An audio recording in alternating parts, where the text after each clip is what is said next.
You can see the Boks arriving in Soweto. They are on their way now to Vilakazi streets. We'll keep those visuals on air for you as they head to Vilakazi street to show you the celebrations by Sowetans as they welcoming the heroes of the Rugby World Cup. But we are as well talking about this three-day 20th AGOA Forum, which has now started, as Aviwe Mtila was just talking to some of the people who are participating, including the president of COSATU, Salusi. Meanwhile, on your screens live now in Soweto is Siya Kolisi, and there he is lifting up the trophy, showing it off to the Sowetans who have lined the streets in their thousands, young and old, and people who are showing that they really appreciate what the Boks have done for the country. And they started in Tshwane this morning, and we stay with those visuals for you for a moment of celebration there, with the Webb Ellis Trophy being hoisted up in the air there by that victorious captain, Siya Kolisi. One of only two rugby captains to have won 2 World Cups. And this one was a special one because it's a back-to-back in 2019 in Japan, and the latest one happened just a few weeks ago, ending last Saturday in France. So well done to the Boks. They are now in Soweto, which they've been waiting since the early hours of the morning to welcome them. From here, they'll be headed to the FNB Stadium. They are passing by Bara now. There you see the sign. That's the Chris Hani Baragwanath Hospital as they make their way along Chris Hani Road, Chris Hani Porch Road, and in celebration there. Sowetans have come out in their thousands as well to welcome the Boks. I think it would be lovely just to get some net sound from there. Let's just bring it up and listen a little bit.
course, those moments are really one-in-a-lifetime moments, because you don't know when the Springboks will enter Soweto in this victorious fashion. So we thought we should bring it to you live so you can hear yourself here on DSTV Channel 43, the sounds, the screams, the shouts of joy, and some of the residents, one or two, they're trying to stop the bus from moving. But it is moving. It's heading all the way down the old Poch Road, the Chris Hani Baragwanath Road. After passing Bara, it's making its way slowly but surely towards Vilakazi Street. But look at the thousands and thousands of residents, young and old, who've turned up waving the flag, some of them just with their cameras, everybody greeting the Bokke, welcoming them. The heroes of the day, world champions of rugby, 4 times, not once, not twice, but 4 times. This is really history. And Sia Kolisi, one of 2 captains to win it twice, but I think he's the first to win it back-to-back. I'm not sure. I stand for correction. Vatangobeni, our sports editor, I'm sure if he's listening, he's going to say, no, Dan, you are wrong. It's this other way. But whatever way it is, Sia Kolisi is a proud captain today, and the country is celebrating. This, of course, is day 1 of the victory tour, starting here in Gauteng, started in Tshwane and Pretoria, making all its way to Fairland at MTN head offices, the main sponsor, then making its way all down to Johannesburg, to FNB Bank City. On the way, it passed through Helpmekar School, and now it's making its way into Soweto. It is in Soweto. It's arrived there a few moments ago. We've been taking those visuals live for you from the eye in the sky, as well as from the ground where we are, as you can see.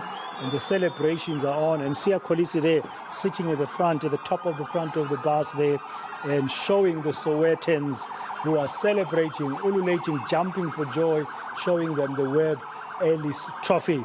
But they have to move, because from what we understand, after Vilakazi Street, they have to make their way back towards FNB Stadium, which will be the last stop.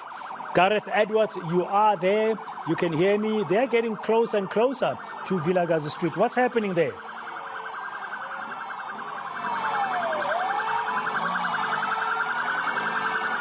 Welcome to Vilakazi Street. It sounds like either a combination of New Year's, and it sounds like the World Cup final is only happening tonight. The party we're having in Vilakazi Street. Flonium Tumkulu with me as well. She was saying earlier, and quite right, Florence, that it wasn't empty earlier, but boy, has it exploded in the last 2 hours. It has, and like I didn't imagine that there'd be this many people. I know people are excited and people have been excited, but this isn't what I expected. And again, the school children have stayed since like 1 o'clock, even earlier actually, and they've been here. And you've had normal revelers that have come into the different restaurants. We're just across from Sakumzi.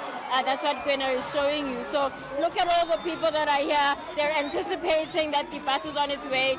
You know, on Tuesday when they landed, every time that glass door at international arrivals kept opening and people shouted, this is what's happening now, because we heard sirens going off and people thought, okay, this moment is happening now. But the bus, as far as I can see, is still along Chris Hani Baragwanath Road, and then it will turn right after Maponya Mall onto Klipspruit Valley Road and then make its way here. So it's still on its way, but there's a lot of excitement. And of course, in the background, you can hear the original Sister Bettina, not Sister Fokina, and people are obviously excited about that, because that is, of course, the second anthem for the Springboks, or that plays at the Springboks. So after national anthem, it's for Springbok matches, Gareth.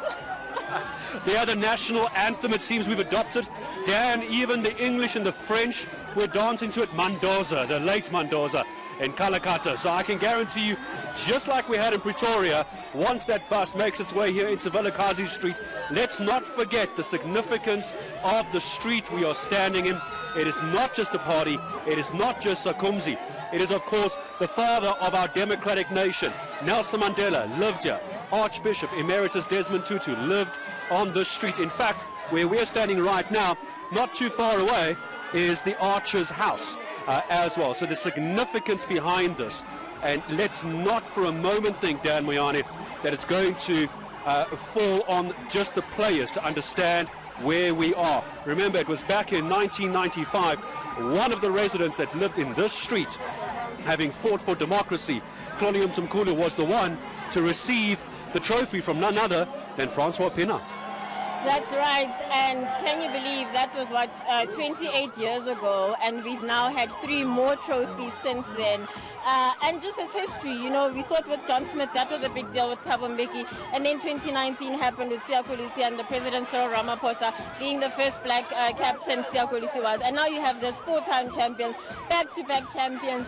And we've been talking about kind of the added fans that are watching rugby now, that were following rugby and were following this World Cup, whatever their reasons were, and people are allowed to follow sport for whatever reason. And it's been nice to see that there's so many people that are interested, and there's so many people that know the players as well, that know that a national team represented us. What does it mean for children that are seeing all of this now, that weren't alive? I mean, some of the players weren't even alive in 1995, Gareth. It's actually quite a lot of those players weren't alive then, so this is like, it's just the newness that's happening, and that's happened since 2019 with this era of Springbok players. So very, very important time for the country. It is, because you're quite right. The average age, just to make all of us feel old, except Chloni, Dan, it makes you and I feel old, but the average age, Chloni says she's old, the average age of a Springbok player for 2023, 29 years old, just to make the rest of us feel horrifically old. So I think it might be beyond Dan Moyane and I to get a call up for Australia in 2027 as well. But I do want to make a very, very clear point, Chloni, about what was spoken about before, taking a look at where we are in Soweto, in Gauteng, in South Africa. When you have Siya Kolisi, not just Captain Fantastic, but a captain that has come from his background, it must be so inspirational for the young, small, black children, let's call a spade, to be able to look at this and go, hang on, not just once, twice for Siya Kolisi.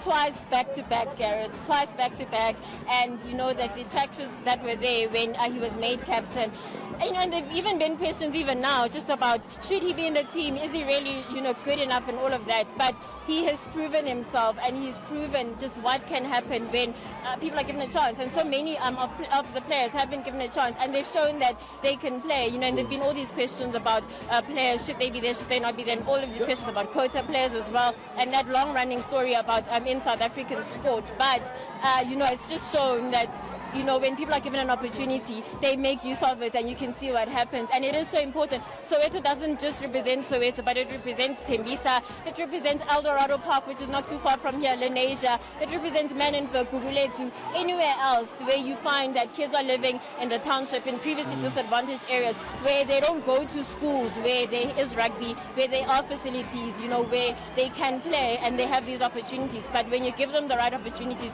when you give them the right equipment, give them access to all of these things, look what can happen. And I think that is the hope that comes out of this as well. So of course for the adults, he says he's doing it for us, for the hope as well, but also for the kids as well, who don't have all of these things, but that they can actually, coming from wherever they come from Zweden, you can make it, and these things can happen for you given the right opportunities, Gareth.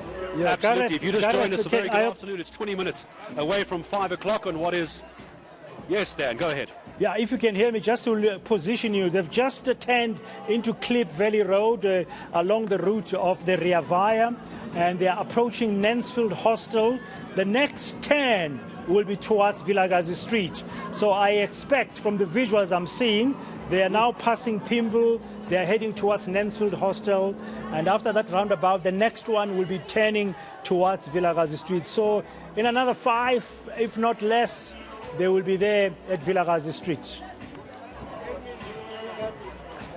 Yeah, absolutely, Dan, and I appreciate you interrupting, because obviously I can't see where they are on their bus route, Dan Moyane, so I certainly appreciate that. And Chloni, this is not too far from where we are now, because let's just orientate viewers. As I was saying, thank you, Dan, for the update. Quite right, they're going to come up Vilakazi Street, and then they're going to make a little, not a U-turn, just go around the corner and make their way down to... So then after Vilakazi Street, they're going to turn right, they're going to pass the Hector Peterson Memorial, they're going to go down the street that's parallel Vilakazi Street, and then they're going to turn left back onto Klipspruit Valley, essentially, and then go on to turn right onto the road that leads to Shop 17, where Nasrec Road is. So not too far from Nasrec, actually, and yeah, then they'll go back to FNB Stadium from there. And that should, in theory, be the end of what is just day one. As Dan Moyane, let me come back to you for now while we catch our breath and just orientate ourselves. Get ready for the explosion that is going to be Vilakazi. I had a chance to speak to General Bantu Holomisa this morning.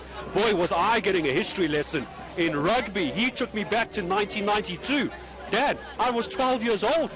I was 12 years old, and Bantu Holomisa was telling me what it was like to play for the parliamentary SA team. You almost forget he was a politician. What a wonderful, wonderful interview with him. And his hope, his dream, he said it to me on air this morning, was what we are going to see in Vilakazi Street this morning. That dream is here. I hope he is watching.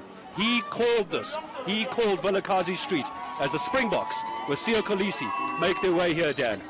Yeah, they are not far away. Of course, Bantu Holomisa growing up in the Eastern Cape, and many South Africans will tell you that that's a home of rugby, especially among black people, because growing up in Gauteng, we grew up more with football, with soccer during the apartheid days. But Bantu Holomisa and many others would have played rugby when they were growing up. And Siya Kolisi, as you know, coming from Soweto, one of the poorest areas of Gqeberha in Port Elizabeth. History, Gareth, is being made right now as we speak, not just in the field of play where the Bokke lifted for the fourth time the Webb Ellis Trophy, but just by watching the thousands and thousands of South Africans from all backgrounds and ages having lined up the streets, all the way from the gathering outside Union Buildings through the streets of Tshwane to Tshwane House and all the way to Johannesburg to Fairland, the head office of the MTN, the main sponsor, MTN company, the telecoms giant, and all the way to Help Mekar School in Parktown in Johannesburg, to the CBD, FNB Bank City, FNB, one of the sponsors as well of the Springboks, and now all the way to Soweto. Absolutely. History is being made. So you prepare yourselves. The explosion is coming, and I can tell you, Siya Kolisi is on form. He's been Actually, Dan, what I'm going to do, Dan Moyane, forgive me, what I'm going to do is I think they've actually picked up a bit of pace. Cloney busy pointing out. What we've got is the helicopter in the air. If Cloney and I look out towards the iconic Soweto Towers, you can hear the noise. Here they are. We can see them a couple of 100 meters away, Cloney, from turning left into Vilakazi Street. The boys are here. The World Cup is in almost Vilakazi Street. This is the equivalent of Philip being here in 2010, Gareth. So Philip is about to be in Vilakazi Street. They are about to turn left onto Khumalo Street, and then from Khumalo Street they will turn left again into Vilakazi Street. The bottom of Vilakazi Street go all the way up Vilakazi Street. The different restaurants, they will pass us. We're on their right. Sakumzi will be on their left, and the different restaurants as well. So they have just now turned Bradan into Khumalo Street, and they are about to turn into Vilakazi Street. You will hear more of the commotion as they spot the bus and as they realize that the bus is about to turn left onto Vilakazi Street. The police, Bradan, are actually on the street now, and so we expect that they should be here any moment now, Bradan. So yeah, the Springboks are here, and William Webb Ellis, the Webb Ellis Trophy is here, Bradan. In Vilakazi Street, a historic street indeed. The only street in the world that can boast of Nobel Peace Prize laureates.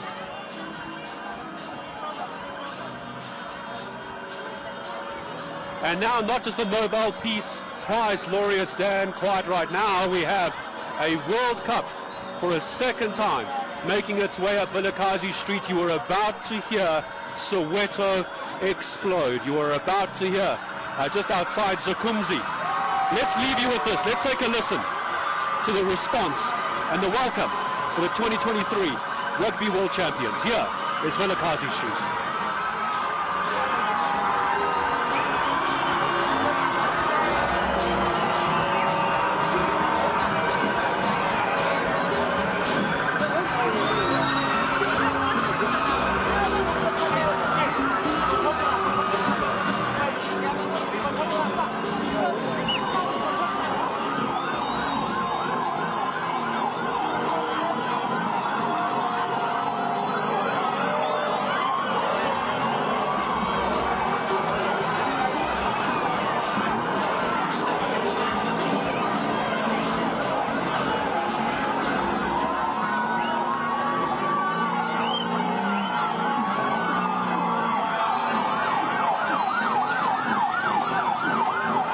Everyone with their phones out, all live streaming, recording the videos, taking the photos down. No one wants to miss this moment. We are just opposite Zakumzi at the moment, and just like we had seen in Pretoria, as the bus begins to make its way up, everyone starts charging into the streets. To be fair and to give credit where credit's due, Dan, is that TMPD and JMPD and SAPS have done an incredible job at keeping these players safe, managing all the traffic. There you can see one of the officials in the road trying to get everybody back.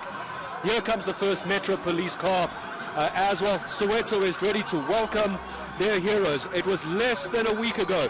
We were all getting ready to support them against New Zealand, taking them on in the final. My heart couldn't take it. I know your heart couldn't take it. 1 point in the end, just like they had against France, just like they had against England as well. But in the end, it is another 4 years that we get the bragging rights as the World Cup champions, first country in history to go back to back. You said it earlier. I love the way you said it as well, Dan. The first time in history any country has ever had 4 Rugby World Cups to their name, and it's Captain Fantastic himself that I'm no doubt as he is going to stand up like we saw in Pretoria, like we saw in the Joburg CBD, outside the FNB building, outside of MTN as well, their primary sponsors. He's going to stand up and make sure that everyone that has taken the time, they have spent the day here, they've taken time off work, they've pulled the kids out of school to come through and see all of the gladiators from the Rugby World Cup. This is a stuff for legends, and the legends are in Vilakazi Street, Gareth and Shoni. The Webb Ellis Trophy, again, as you've said, being in Vilakazi Street.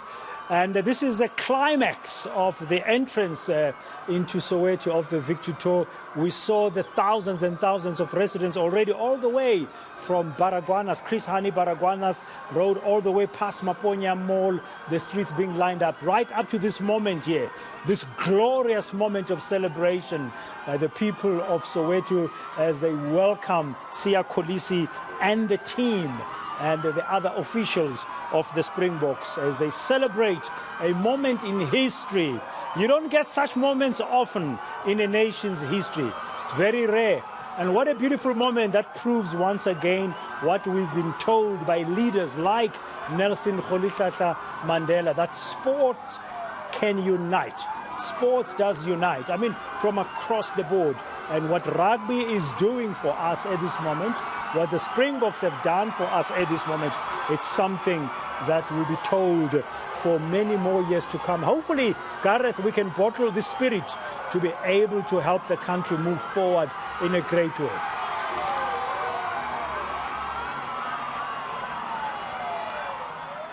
Then it's me now. Siya's just lifted the trophy again. Can you only imagine how many times he's had to do that? And there was a roar from the crowd. Zondi Lestic there with him as well, the assistant coach. And this is going to take quite a while to get through, Britain, because there are so many people lining this road. There's so much cheering. I think we should just leave you with this for some of it, just so you can hear what is happening now, Britain. I will stay with the net sound, Shoni and Gareth, for a while, just to bring a sense to our viewers exactly of the joyous noise in Vilakazi Street. Let's take a listen.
see our eye in the sky there, giving a beautiful view of what's happening along Vilakazi Street as the Springbok victory bus make its way snakingly slowly up Vilakazi Street, a famous street in the world, of course, having been the home of Utata Nelson Rolihlahla Mandela, and just around the corner from his home, the late Archbishop Emeritus Desmond Tutu as well. It's really a staff of legends, the modern legends, today's legends in town with the Webb Ellis Trophy that they've lifted for the fourth time, first time back-to-back, and then also it's a staff of legends because they've broken some records. I mean, I don't have all the stats with me here with me this afternoon, but in that last game against the All Blacks, a number of players they set some very interesting records indeed. So it is a beautiful moment, Vilakazi Street, and the climax of the victory tour in Soweto, having started all the way via Chris Hani Baragwanath Road, all the way past the Bara Hospital, Chris Hani Bara, Maponya Mall, into Vilakazi Street. We understand from what Shoni told us a short while ago, where they'll be turning away, turning left towards Orlando Stadium and then right towards Nasrec, towards FNB Stadium, which will be the last stop of day one of this Springboks victory tour. They are still headed to Cape Town, to Durban, and lastly on Sunday they'll be descending on East London, eMonti. But for today, it's been the turn of residents of Tshwane, Johannesburg, and of course including Soweto, to celebrate the victory of the Springboks.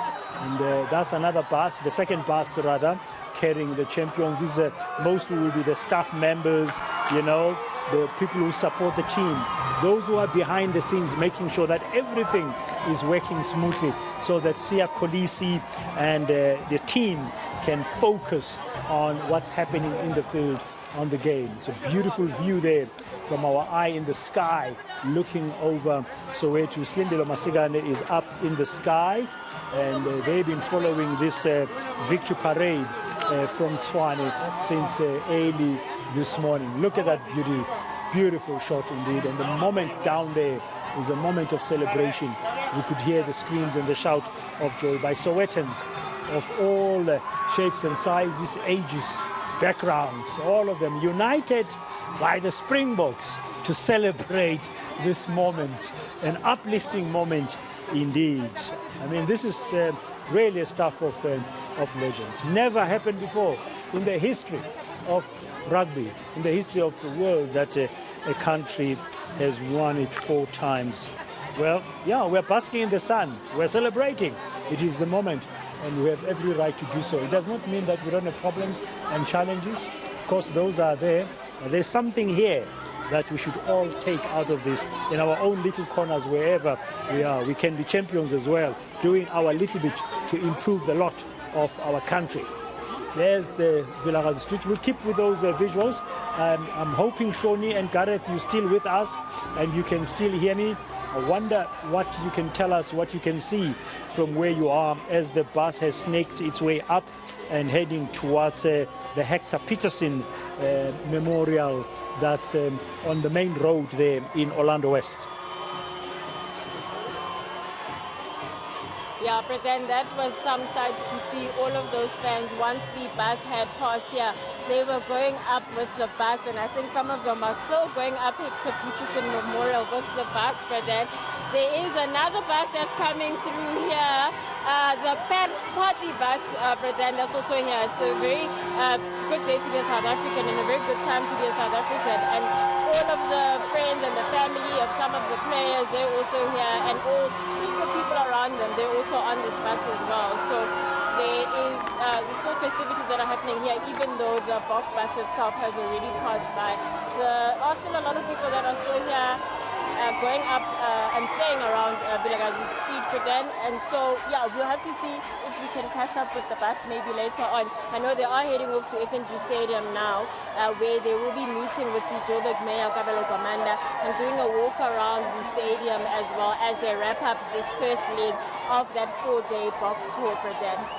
Yeah, that's a party bus, the two of them, the fans, and then, of course, behind the Bok bus, the main bus, we saw also staff members of the Bok, the team being there.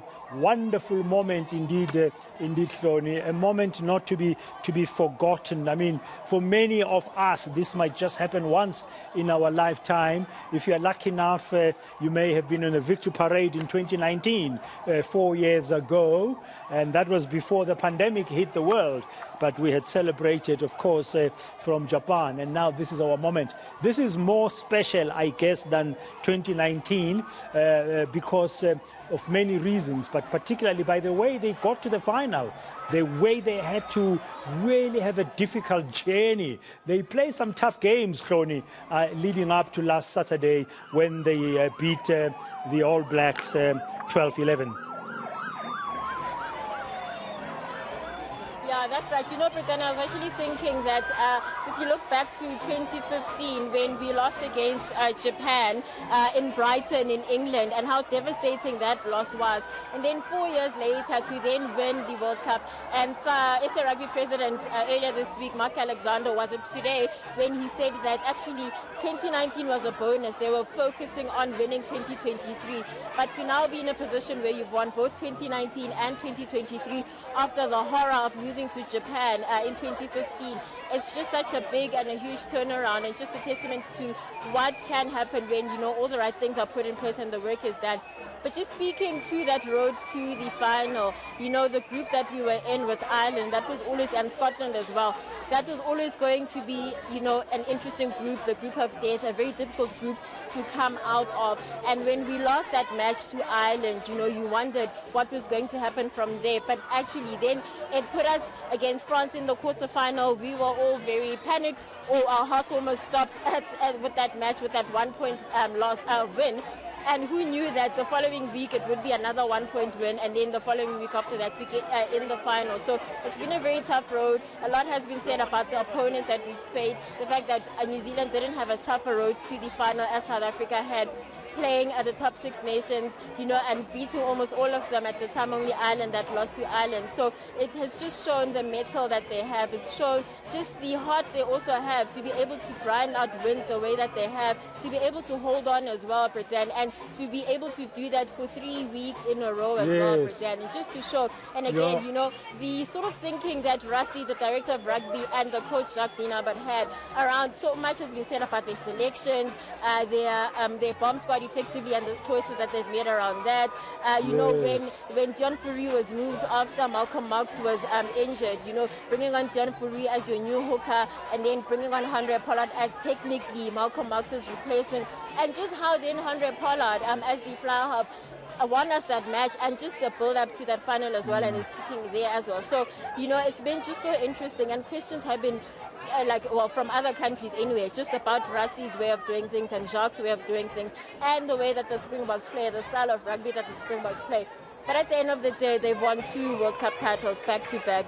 They are the best World Cup side ever, winning 4 out of the 8 World Cups that they featured in, you know, Britain. In all our lifetimes, you were talking earlier about 2019 and 2023 being the lifetime of some of the youngsters here.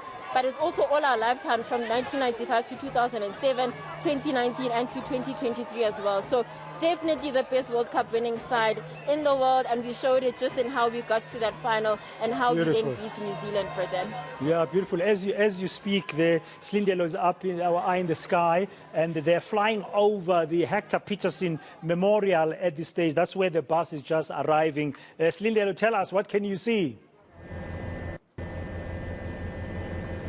Good afternoon, Brighton. I hope you can hear me now. And yes, I am your eye in the sky today, giving you a bird's eye view of the Springboks Rugby World Cup tour. They are parading the Webb Ellis Cup trophy. The reigning champions, of course, that have bagged this prestigious award for time. The parade is officially in the south of Johannesburg, in the southwestern township, better known as Soweto. The parade has just made its way through Vilakazi Street, and like then past the Hector Peterson Memorial. I can tell you from where it's amazing to see the thousands of Pretoria as well as Johannesburg to really give our operators with them, to show them how much we appreciate what they did for this country, for the people of this country, by bagging that trophy and by ensuring that the Webb Ellis Cup comes back home. So what happened at the Union buildings with these speeches that were made at the Union buildings, with the president saying that this win is certainly not only a win for the country, but it brings with it a renewed sense of hope, a renewed sense of what we can do when we stand together as a country.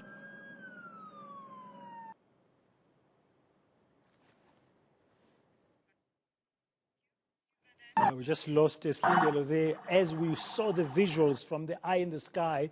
Slindelo there as the Springboks had just turned away, having done a U-turn, so to speak, a round turn at the Hector Peterson Memorial. It's now headed back down towards Orlando East.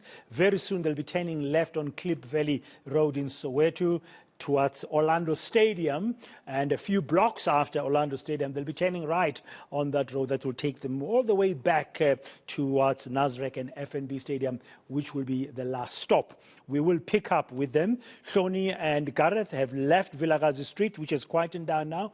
I guess they are making their way towards FNB as well. So we will hook up with them shortly as we continue being this rolling coverage of this day of celebration. Our eye in the sky is still there, giving you some of the visuals. Of course, sometimes can be a little bit shaky. Apologies for that. Of course, it's a helicopter, so the signal, the network does not stay as stable as we would wish all the time.